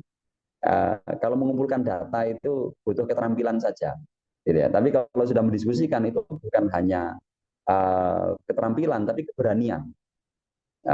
Butuh keberanian, supaya berani. Nah, kita perlu ngobrol secara langsung dengan sesama penulis atau kalau enggak ngobrol dengan teks lain. Kalau buntu ya ngobrol dengan teks lain, entah di media atau di buku atau di kitab. Nah, itu intinya kan perlu ada inspirasi yang menguatkan kita, itu penguat mental, penguat argumentasi. Nah, memang setelah bahan-bahan terkumpul, temanya punya, spesifik sudah, ayatnya sudah punya, hadisnya sudah, pendapat-pendapat ulamanya sudah punya. Terus bagaimana mengolah, bagaimana menyajikan, nah mengolah, bagaimana mendiskusikan. Nah biasanya kita mengalami kesulitan mendiskusikan itu karena apa? Karena kita dalam menganalisis itu tidak sampai menangkap pesan moral yang utama. Ya, jadi kan tadi langkahnya setelah tema kita kumpulkan ayat yang ketiga ya bahan-bahan tadi ya ayat, hadis dan qaul ulama. Kemudian yang ketiga kan kita menganalisis tadi ya. Nah, menganalisis itu pastikan sampai menangkap pesan moral supaya bisa fokus banget. Pesan moralnya apa sih? Misalnya, saya sering memberi contoh kayak gini. Dalam hadis Nabi, kalau ayat itu kan banyak pesan moralnya ya. Karena banyak itu kadang menjadi sulit memilih, gitu ya. Atau nggak punya inspirasi. Nah, hadis misalnya, hadis Nabi itu disampaikan oleh para sahabat itu macam-macam. Ada yang hadis Nabi itu isinya hanya menggambarkan tentang Nabi itu berkhutbah pakai jubah warna hijau. Apa pentingnya coba? Kan gitu ya. Kan nggak ada penting-pentingnya gitu. Mau pakai hijau kayak, mau pakai hitam kayak, pakai putih kayak, itu kan biasa aja kali, manusiawi gitu ya. Mbak Janah itu ketika jadi host kerudungnya pakai hitam, memang penting ya kan. Mau putih mau hijau kan sama aja gitu. Tapi hadis Nabi itu banyak yang model kayak begitu, yang secara sepintas tekstual itu kayak tidak penting amat gitu ya. Ya, secara sepintas. Tapi karena setiap penyampai periwayat hadis itu pasti punya pesan moral, menganggap itu penting. Nah, akhirnya apa? Kita mengambil pesan moralnya. Apa sih? Ada yang mengambil pesan moralnya adalah, oh, jubah warna hijau saat itu adalah jubah saran, jubah kehormatan. Nah, sehingga Rasulullah mengenakannya khusus untuk khutbah saja. Sehingga para khatib dianjurkan untuk menggunakan pakaian yang ya membuat keilmuannya itu terhormat, ya, yang membuat orang itu tertarik ya, secara penampilan. Ada lagi yang mengambil pesan moral begini, warna hijaunya itu kan warna polos. Ya, dianalisis, ini hasil analisis untuk menemukan pesan moral. Nah, setelah itu ada pendapat-pendapat ulama yang macam-macam, bahwa laki-laki itu dilarang untuk mengenakan pakaian yang berwarna ngejreng polos, termasuk diantaranya hijau ngejreng polos. Nah, kalau ada motifnya tidak apa-apa. Lalu para ulama yang berdebat itu selesai debatnya hanya karena mendengar Rasulullah saja pernah kok berkhutbah pakai pakaian warna hijau polos. Selesai perdebatan. Berarti pesan moralnya adalah misalnya gitu ya, laki-laki tidak apa-apa menggunakan warna polos, gitu ya. Nah, misalnya begitu. Nah, akhirnya dikaitkan dengan konteks hari ini. Karena hari ini ada isu aktual, isu panas, memperdebatkan warna yang pantas buat laki-laki itu kayak apa. Karena ini berkaitan dengan isu-isu apa ya, yang berkaitan dengan LGBT dan sebagainya misalnya, gitu. Saya tidak tahu, ini kalir aja. Akhirnya kita tarik ke konteks itu untuk menyikapi tadi setelah kita tangkap pesan moral. Jadi mendiskusikannya bisa menggunakan alur ini. Ya, setelah ayat dan hadis kalau ulama terkumpul, kita melakukan analisis dalam rangka menemukan pesan moral. Nah, pesan moral itu pastikan sesuai dengan ide yang mau kita tawarkan. Setelah itu bawa ke konteks budaya sosial hari ini atau isu-isu aktual hari ini yang kita hadapi. Nah, insya Allah kalau seperti itu diskusinya nggak kemana-mana. Jadi saya kira trik-trik seperti itu. Kemudian dari Yai Muntaha tadi ya, terkait dengan perbedaan tafsir hadis tematik ya, populer dan akademik ya. Yang mana secara akademis itu konsep awalnya memang begitu yang ditawarkan Syekh Abdul Hayy Al-Farmawi misalnya, itu kan menawarkannya begitu. Jadi ya kita selaku penafsir itu tidak terlalu menawarkan konsep kita. Tapi pada prinsipnya tawaran-tawaran itu kan terbantah oleh para peneliti selanjutnya dengan peneliti tafsir. Ya, penelitian tafsir belakangan itu kan menyebutkan bahwa ada penafsiran itu yang 100% itu menggambarkan pemikiran Al-Quran. Semuanya adalah ya, pendapat mufassir terkait dengan pandangan dia terhadap Al-Quran. Jadi dia mengumpulkan ayat, menafsirkan, menemukan konsep khilafah, konsep sabar, konsep apa. Yang mengonsep siapa? Allah. Kan tidak. Allah kan nggak mengonsep. Allah hanya menampilkan ayat-ayatnya di ayat ini terpisah-pisah. Lalu dikumpulkan oleh mufassir, tematik, akademik, disertasi. Ya, terus dia rumuskan konsepnya begini. Nah, buktinya apa? Ditolak oleh mufassir tematik yang lain. Itu tidak mungkin konsepnya Allah. Itu adalah konsepnya. Konsep yang ada di dalam Al-Quran yang dirumuskan, dikonseptualisasikan oleh peneliti, mufassir Maududi dalam bukunya. Yang ada kan seperti itu. Mengklasifikasikan Ya, tadi saya mengklasifikasikan bahwa tematik di sini ya, itu ada 3 model yang dimaksud tadi, yang disampaikan tadi. Yang model tematik akademis itu adalah model yang konseptual, itu yang paling umum, tawaran konsep. Saya pernah dilibatkan dalam diskusi di forumnya Prof. Kures itu dengan masalah konsep khilafah dalam Al-Quran dan hadis. Di situ ada beberapa pembicara dari berbagai sudut pandang. Ada yang dari aktivis ormas tertentu, gitu ya, ada ormas yang berbeda-beda, sehingga masing-masing memilih ayat sesuai dengan pemahaman masing-masing. Secara akademis tentunya, memilih hadis sesuai dengan pemahaman masing-masing. Lalu kemudian dikonsep oleh masing-masing pembicara, narasumber. Nah, ini padahal akademis, menggunakan metode yang berkembang di Mesir saat itu. Nah, ternyata konsepnya beda-beda, padahal semuanya klaimnya adalah konsep khilafah dalam Al-Quran, dalam hadis Nabi. Ternyata hasilnya beda-beda. Ini pertanda bahwa ada ceritanya yang murni konsepnya Al-Quran, konsepnya hadis. Yang ada adalah konsep yang dipahami, yang rekonstruksi oleh penulisnya, mufasirnya, gitu, dalam memahami kumpulan ayat-ayat dan hadis Nabi yang ada di mana-mana. Oke, makanya tadi yang ada akademis itu kecenderungannya adalah tematik yang konseptual, yang saya taruh nomor 1 tadi, karena itu sejarah awalnya. Tapi perkembangan berikutnya, tematik itu lebih banyak kontekstual, mengingat sekian banyak kajian tematik, tafsir maupun hadis, itu dianggap menjadi usang. Ya, isunya sudah usang. Di tahun 2000-an awal, disertasi di IAIN, di IAIN belum UIN ya, 2000-an awal. Itu kalau kita telusuri, kajiannya banyak tematik. Sabar dalam Al-Quran, sunatullah dalam Al-Quran, syukur dalam Al-Quran. 2010 sudah tidak boleh bahas kayak gitu. Kenapa? Ya, sudah selesai dibahas oleh peneliti sebelumnya. Apakah tafsiran tematik harus dimatikan gara-gara sudah selesai? Itu kan tidak mungkin. Mencari tema lain, temanya itu saja. Kalau kajian keislaman tidak lebih, gitu ya. Tema-tema itu saja. Maka harus ada kontekstualisasi. Nah, dengan kontekstualisasi, ketika kontekstualisasi sudah dianggap jenuh lagi, sudah terlalu banyak yang melakukan kontekstualisasi, maka dianggap ini kontekstual tapi tidak aktual, tidak realistis, tidak sesuai dengan isu terkini. Nah, maka saya menawarkan tadi ada tambahan tematik yang aktual. Yaitu demikian kira-kira pandangan kami. Oke, baik. Kiai Mun masih ada Ya, pertanyaan lanjut. maksudnya biar ada interaksi. Oke, boleh.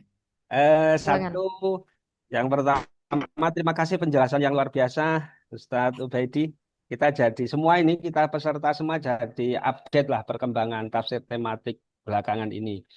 Sangat terima kasih sekali. Kemudian ada 2 hal ini. Yang pertama, minta sepil rujukan metode-metode tafsir tematik dalam perkembangannya yang kekinian. Mungkin kitab-kitab apa atau gitu yang bisa kita akses untuk update metodologi nanti di online. Satu itu. Kemudian yang kedua, kita itu dengan sebagian ada yang ikut di teman ini, kita juga sering itu buat kajian-kajian baru dan rencana mau membuat diskusi yang cukup intens ya, berkaitan dengan ini. Tafsir tematik itu akhirnya saya bawa bersama teman-teman itu jadi gini, umpamanya bahas nikah batin dalam serial Walid perspektif tafsir Al-Quran.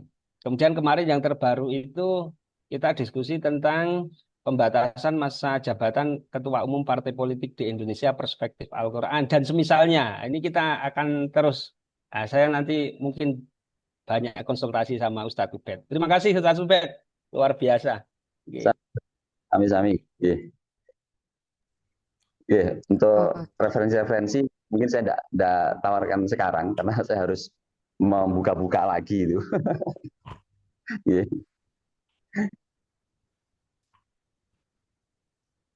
Benar, isu-isunya tadi aktual-aktual semua itu. Serial Walid itu aktual semua itu. Bukan lagi konseptual itu ya. Boleh Ya, ya kayak gitu, boleh ya, Sen? ya, Bagus. ya justru itu tematik yang terkini itu model begitu. Karena Hmm, yang aktual. Kalau oke. itu kan yang aktual, jenis-jenis aktual. Ya, karena Iya, memang iya. yang kan di populer media sosial itu yang kayak kalau kita tawarkan konseptual yang model pertama kali tematik, ya tawarannya Syekh Abdul Hayal Farmawi misalnya itu dibaca oleh generasi Z di media itu kayaknya terlalu berat. Kayak khutbah Ya, Jumat atau khutbah istisqa ya. ya, ya. Bukan berarti enggak boleh, boleh tapi segmennya jadi terlalu berat. Itu segmennya biar para dokter saja itu Iya, di kampung. iya, iya, iya. Ya. Iya, suan, suan, suan cekap. Oke, baik. Terima kasih Kiai Mun. Ada eh, baik untuk para peserta yang belum absensi mungkin boleh isi absensi terlebih dahulu ada di kolom komentar. Ini ada dua penanya. Ada lagi? Kita sekalian tiga atau belum? Nanti Iya, menyusul mungkin ya. Eh, Silakan kepada pertama nih Mas Ahmad iya, Basudin. ya, terima kasih ini saya di perjalanan jadi itu. Ya langsung saja terima kasih walaupun saya gabung di penghujung nih masih dapat. Saya ingin sedikit ini aja apa istilahnya semacam menanyakan gitu tentang tematik mengkaji hal yang menggelitik gitu. Kemarin kan kalau nggak salah 1 atau 2 tahun yang lalu ada yang mencoba mengangkat tema milkul yamin ya atau tentang perbudakan. Kalau sehingga itu kan seakan-akan ada semacam pesan meninggalkan perjinahan. Kalau di konteks sekarang itu tentang umat budak gitu. Karena menganggap katanya Al-Quran berlaku sepanjang masa, sepanjang zaman. Konteks seperti itu gimana Gus Dokter Kiai itu? Seperti itu. Ini pandangan aja mumpung ada pakarnya gitu, dalam tafsir tematik dan hadis. Itu aja. Sekian. Terima kasih. Wassalamualaikum warahmatullahi wabarakatuh. Waalaikumsalam warahmatullahi wabarakatuh. Oke, baik. Terima kasih Mas Ahmad Basudi. Hati-hati bawa mobilnya. Ini lanjut yang kedua, pertanyaan ada dari Mas Sofian Hadi. Silakan Mas. Ya, oke. Sebelumnya terima kasih sudah menyampaikan tentang strategi menulis dengan metode tafsir dan hadis tematik. Yang saya ingin tanyakan, bagaimana membuat tulisan dengan tafsir ataupun hadis tematik yang memiliki sudut pandang terarah kepada audiens, kepada peserta, kepada pembaca gitu, kepada pembaca.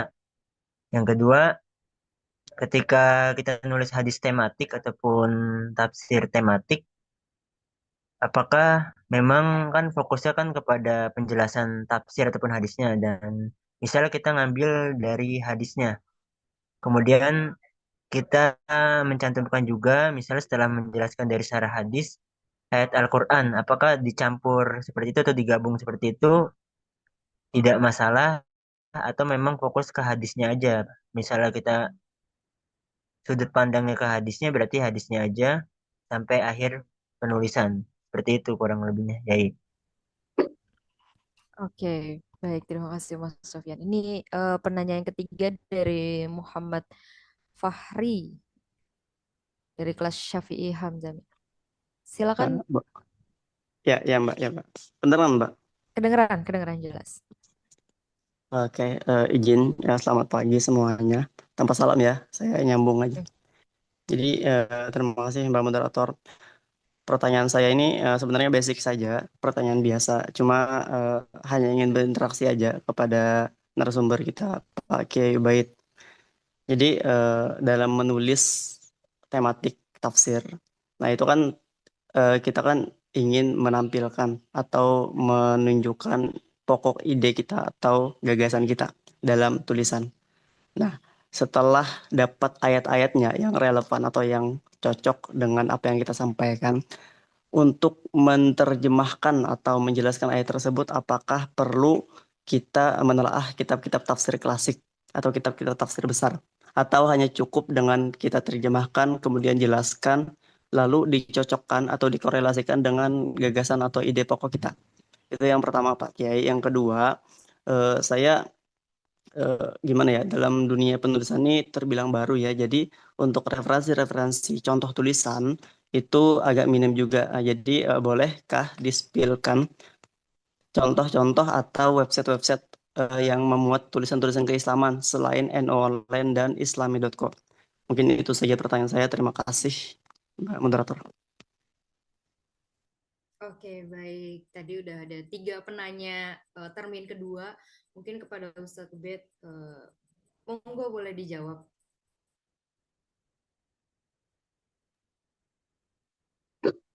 Iya, menarik semua ini.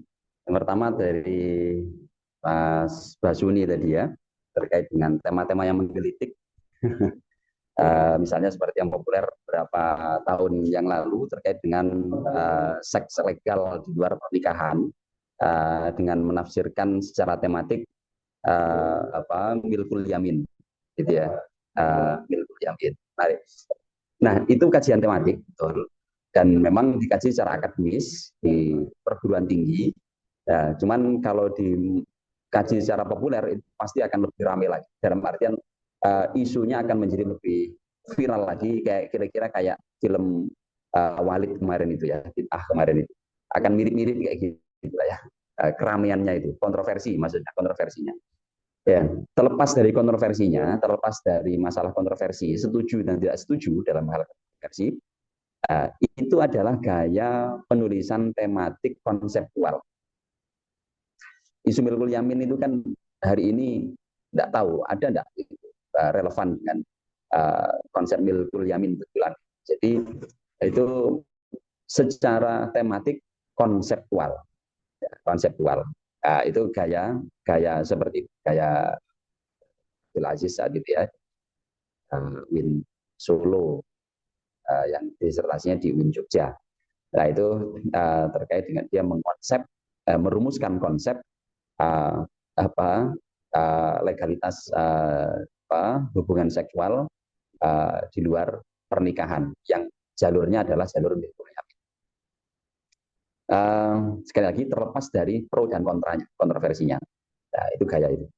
Dan itu tentu sang penulis sudah berusaha sebisa mungkin untuk menulis secara objektif. Dalam hal ini dia berusaha untuk tidak memainkan pikirannya, gitu ya. Memaksakan pikirannya dalam menafsirkan ayat itu, itu secara etika.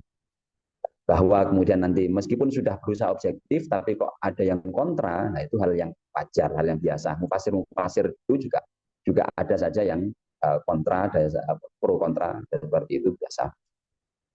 Sekali lagi terlepas dari itu. Kemudian yang kedua dari Mas Sofyan Hadi tadi terkait dengan bagaimana sih membuat tafsir atau kajian hadis tematik itu sehingga punya sudut pandang yang bisa mempengaruhi atau mengarah pada pembaca. Ya kita ambil berarti polanya yang aktual tadi, Mas. Yang pertama itu, kalau ini cara sederhananya ya, kalau cara lain pasti banyak saja, perlu kreativitas, perlu inovasi. Ada intinya. Jadi kita bisa menulis itu modalnya harus membaca atau paling tidak ngobrol dengan orang. Jadi kita bisa tahu sudut pandang baca kita. Kalau kita mau menulis sudut pandangnya siapa, pembaca NOnline, berarti kita harus meneliti kan. Kayak apa sih NOnline pembacanya? Ya, profil pembacanya itu kayak apa? Apakah generasi tua atau generasi muda? Generasi mudanya yang kayak apa? Itu kalau kita pengen memasarkan, menyajikannya supaya menarik di kalangan pembaca. Nah, saya kira tim NOnline udah mahir banget urusan membaca analisis pembaca NOnline kayak apa, dari generasi seperti apa gitu ya. Nah, maka dari situ tinggal penyajiannya saja ya. Kalau masih belum tahu hal-hal yang sifatnya seperti itu, kita belum tahu analisisnya ya, analisis apa namanya pembaca kita, maka kita pilih saja yang jenis tematik aktual. Itu insya Allah pembaca itu masih hangat, minimal itu. Ya, jadi karena masih aktual, ya, masih hangat, pembaca itu pasti tertarik. Gitu. Itu cara paling dasarnya. Jangan lupa ide pokok kita harus ada refleksinya, ada seruannya, ada refleksinya. Nah, dengan itu bahasanya disajikan dengan bahasa pembaca yang mengajak membaca, ada refleksi. Nah, insya Allah pembaca ya akan jadi tertarik. Itu yang saya tangkap sih kayaknya begitu ya. Jadi bagaimana supaya sudut pandangnya itu adalah sudut pandang pembaca. Nah, kalau pengen sudut pandang betul-betul dari posisi pembaca, berarti kitanya harus banyak membaca tulisan orang. Sebagaimana juga kita harus banyak ngobrol dengan orang yang kita mau sasar. Dari situ kita bisa tahu sudut pandang. Kemudian apakah ayat dan hadis itu dicampur atau dipisah? Ya, kalau pemisahan secara supaya tidak bercampur, tentu itu suatu keharusan. Ayat dan hadis tidak boleh dicampur dalam arti. Tapi dalam penyajian, monggo saja. Dalam penyajian nasi goreng itu boleh saja kok nasi pisah dengan bumbunya itu tidak apa-apa. Biar pembeli sendiri yang murah, yang mencampur itu boleh juga. Gitu. Beli mie itu boleh saja kok. Atau beli teh itu boleh saja kok. Tehnya itu dipisah dengan gula itu boleh. Bagi yang suka pahit ya nggak usah pakai gula. Gitu. Bagi yang itu boleh. Dalam artian apakah bisa peletakan ayat dan hadis itu dicampur dulu dalam artian ayat Al-Quran bunyinya begini, hadis bunyinya begini, pendapat ulama begini. Menurut analisis saya, misalnya gitu, itu boleh saja, tapi biasanya kayak kaku. Yang enak itu ya dibuat ya mengalir, dibuat bercampur dalam hari ini bukan teksnya dicampur ya, tapi sela-sela menjelaskan ayat, jika diperlukan hadis sebutkan saja hadisnya. Jika sela-sela itu menjelaskan kaul ulama, ya, langsung saja masukkan. Apakah boleh memulai dari kaul ulama dulu? Tidak apa-apa. Kan kita nyampurkan bawang dulu atau cabai dulu, tidak apa-apa. Nasi duluan juga boleh kok dicampurkan. Jadi kaul ulama dicantumkan dulu, baru menyebutkan ayat, menyebutkan hadis, itu juga boleh. Jadi itu seni. Kalau yang seperti itu seni. Ya, jadi butuh keterampilan, butuh pelatihan. Ya, masalah penyajian. Nah, yang terpenting itu ketika kita genrenya adalah tafsir tematik, ya berarti hadis-hadis Nabi itu sebagai pendukung dan penjelas, qaul ulama sebagai pendukung dan penjelas. Ketika kita genrenya adalah hadis tematik, maka ayat dan juga qaul ulama itu menjadi penjelas. Nyambung ke pertanyaannya Mas Fahri, apakah harus menelaah tafsir besar? Sebaiknya begitu. Untuk kita ini dalam dunia penulisan itu terutama yang argumentatif ya, itu kita butuh yang namanya otoritas.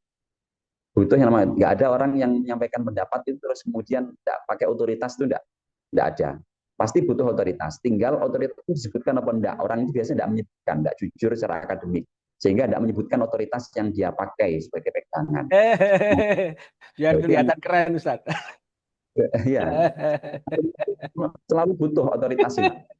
Kan gitu dong. Ya. Maka saya kalau menyampaikan ide, pasti kan saya akan ngutip pendapat siapa gitu ya.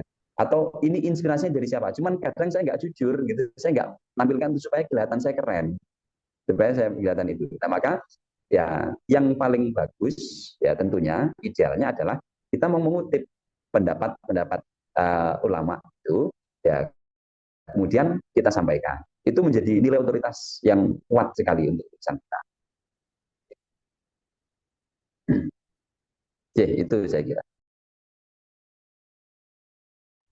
Oke, baik. Tadi udah terjawab semua ya oleh satu bed ini nih.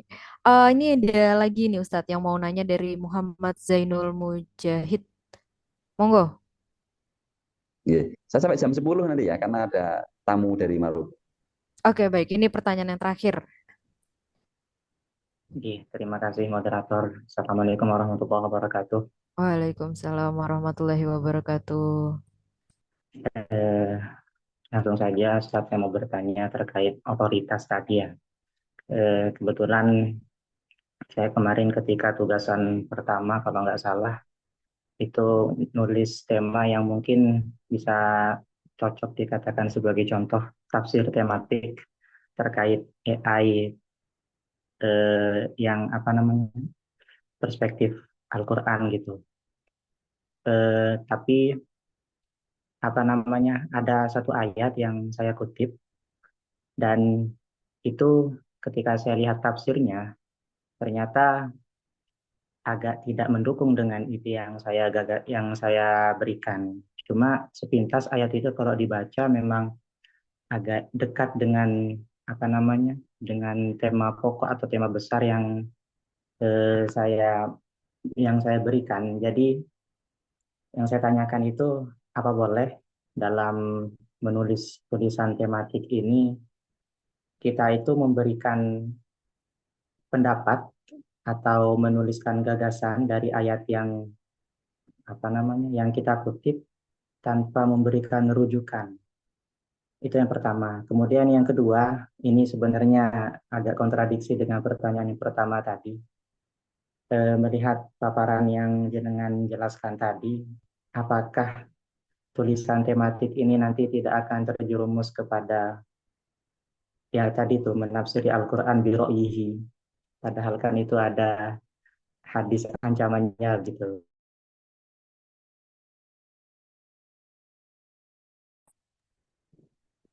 Oke, Iya, mungkin langsung Ustadz. iya. Terkait dengan tantangan AI tadi ya, terutama masalah otoritas tadi, apakah boleh menulis tematik dengan memberikan pendapat pribadi tanpa rujukan?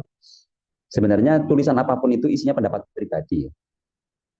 Kita mau menulis isinya kutipan para ulama semua itu pendapat pribadi. Saya ambil satu tafsir, nanti bisa dicek tafsir Ad-Durrul Mansur, tafsir Ibnu Maksur, karya Imam As-Suyuti. Itu kasih puluhan jilid, dari awal sampai akhir tidak ada satupun pendapat yang Imam Suyuti sampaikan kultu sebil maksurnya tafsir yang populer hari ini itu kalah populer tadi tafsir maksurnya Asyuti tadi ya. Yang paling populer tafsir maksur itu kan Ibnu Katsir sama At-Tabari, itu pendapat pribadinya masih banyak sekali. Zikruman kola kata-kata itu pendapat pribadi orang yang dikutip oleh At-Tabari. Di akhir At-Tabari menyatakan kultu, pendapat pribadinya At-Tabari. Ibnu Katsir sama, banyak sekali, meskipun itu diklaim sebagai tafsir bil maksur yang paling bil maksur gitu. Tapi menurut saya ada yang lebih bil maksur lagi, yaitu karyanya Imam Asyuyuti, Ad-Durrul Mansur, Ad-Durrul Mansur fi tafsir bil maksur itu. Nah, silakan dicek. 100% isinya hanya hadis. Baik itu hadis marfu, mauquf ataupun mauquf atau maktub ya. Marfu, mauquf ataupun maktub ataupun qudsi gitu ya. 100% isinya hadis. Jadi bismillahirrahmanirrahim. Akhraja fulan fulan fulan fulan di matanya sampai puluhan hadis.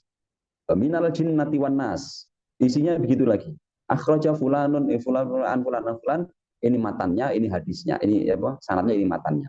Semuanya gitu. Tidak ada satupun kultu. Saya mencari-cari kultunya di mana gitu. Pendapatnya kayak gimana? Tidak ada. Pertanyaannya, apakah itu tidak ada unsur ro'yinya Imam Suyuti sedikit pun? Menurut saya itu 90% ro'yinya Imam Suyuti. Dari mana? Ro'yinya itu di mana? Ro'yinya adalah di pemilihan. Memilih hadis, memilih ayat, itu ijtihad. Menafsirkan ayat dengan ayat, menafsirkan ayat dengan hadis, itu memang tafsir bil maksur dalam kajian ilmu tafsir. Tapi siapa yang memilihkan ayat ini dimaknai untuk ayat? Itu ijtihad. Itu ra'yu namanya.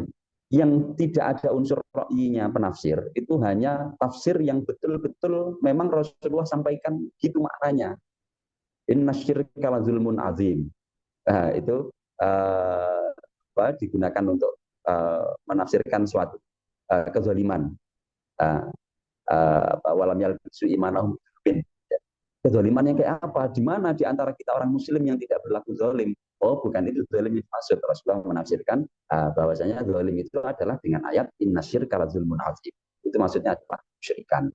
Nah, kalau makna bagian itu saja, itu namanya bil maksur yang tidak ada unsur ro'inya penafsir sama sekali. Itu murni maksur Rasulullah, tafsir Nabi. Jadi ada istilah tafsir Nabi, ada istilah tafsir Nabawi dalam dalam tafsir bil maksur. Ada tafsir Nabi, berarti Nabi yang menafsirkan. Tapi kalau tafsir Nabawi, itu bukan Nabi yang menafsirkan, tapi mufasir dalam menafsirkan ayat itu menggunakan hadis Nabi. Pertanyaannya, siapa yang berhak memilihkan hadis itu untuk menafsirkan ayat tadi? Nah, itu namanya ra'yu. Tapi ra'yu yang mahmud. Jadi tafsir bir-ra'yi itu ada dua. Ada tafsir bir-ra'yi yang madhum, ada tafsir bir-ra'yi yang mahmud. Memang ada pernyataan Sayyidina Abu Bakar, gitu ya. Ayu samain tudhilluni wa ayu ardi tudhilluni in qultu fil Qur'an bira'yi. Ya. Langit mana yang berhak menaungi saya, bumi mana yang berhak saya pijak kalau saya berbicara tentang Al-Quran pakai pendapat saya pribadi. Itu yang paling sering dijadikan sebagai kecaman terhadap tafsir bira'yi. Tapi tadi kalau kita berpikir kritis objektif, di mana ada tafsir yang murni tidak menggunakan ra'yi? Tidak ada. Yang dimaksud di situ oleh sepakat para ulama akhirnya memahami pernyataan Sayyidina Abu Bakar dan juga dasar-dasar lain tentang tafsir bil maksur maupun bil ra'yi itu adalah ketika kita menafsirkan itu menggunakan metodologi yang bisa dipertanggungjawabkan secara ilmiah, maka penafsiran itu adalah bisa penafsiran yang mahmud. Ya. Jadi sekali lagi tidak ada tafsir yang 100% bil maksur dan tidak ada tafsir yang 100% bil ra'yi. Tafsir Al-Kasyaf yang katanya penafsirnya adalah Mu'tazilah, ra'yi banget. Itu menggunakan hadis-hadis gharib banyak sekali. Padahal katanya beliau anti terhadap hadis gharib, hadis mutawatir. Tapi hadis gharibnya banyak sampai beliau menulis kitab Al-Fa'iq fi Gharibil Hadis. Itu tidak tanggung-tanggung. Gitu ya. Dan tafsirnya antar ayat ke ayat. Itu bukan bil ra'yi 100%. Tafsir Al-Manar yang katanya juga bil ra'yi. Tapi di situ juga bil maksurnya besar sekali. Jadi kecuali tafsir-tafsir yang tadi memang hawa nafsu. Jadi orang tafsir bil hawa itu kayak apa? Tafsir yang sifatnya itu hanya menggolkan keinginannya sehingga menabrak aturan-aturan syariat, menggunakan pembenaran-pembenaran yang sifatnya takwili. Biasanya penggunaan begitu. Dan sekali lagi takwil macam ya, ada takwil yang boleh, ya takwil yang tidak boleh. Tapi kita tidak membahas itu. Nah, tapi tadi biasanya cara orang menggunakan tafsir bil hawa itu adalah cenderung menggunakan pendekatan takwil yang mengalihkan makna pakai makna lain, tapi korinahnya tidak ada. Jadi menakwilkan itu boleh, tapi harus ada korinah yang tak dari lebih, ada korinah yang pas. Oke, itu gambarannya. Jadi birra'yi yang nggak boleh itu yang metodologinya tidak bisa dipertanggungjawabkan.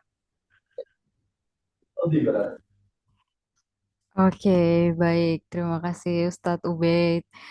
Jadi buat para teman-teman yang masih ada pertanyaan, nanti boleh ditanyakan ke mentornya, ke para pendampingnya nanti ketika diskusi ya. Oke, sebelum mengakhiri kelas pada pagi hari ini, mungkin kita akan ada sesi foto bersama terlebih dahulu buat para mentor, buat para peserta yang belum on cam, mungkin bisa on cam terlebih dahulu. Boleh rapi-rapi sejenak ya, sebentar aja, 3 detik. Oke, nah kan kelihatan cakep-cakepnya begini. Ayo, ada lagi yang mau on cam, masih ditunggu ini. Oke, buat para teman-teman peserta yang belum absensi, mungkin bisa jangan lupa absensi ya, udah ada di kolom komentar. Oke. Saya pandu ya, siap-siap ya. Kasih senyum terbaiknya, kasih gaya terbaiknya. 1, 2, 3. Tahan. Sebentar. Oke. Eh, lagi ya, gaya yang slide yang kedua nih. Oke, kita ada 3 slide. Kita ada 3 kali gaya. Siap ya? 1, 2, 3. Oke, tahan dulu sebentar.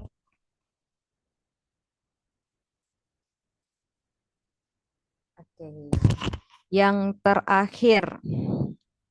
Siap ya? Yang terakhir, slide yang terakhir. Senyum, 1, 2, 3.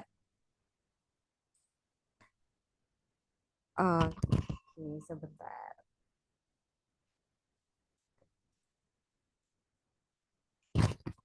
Oke, baik.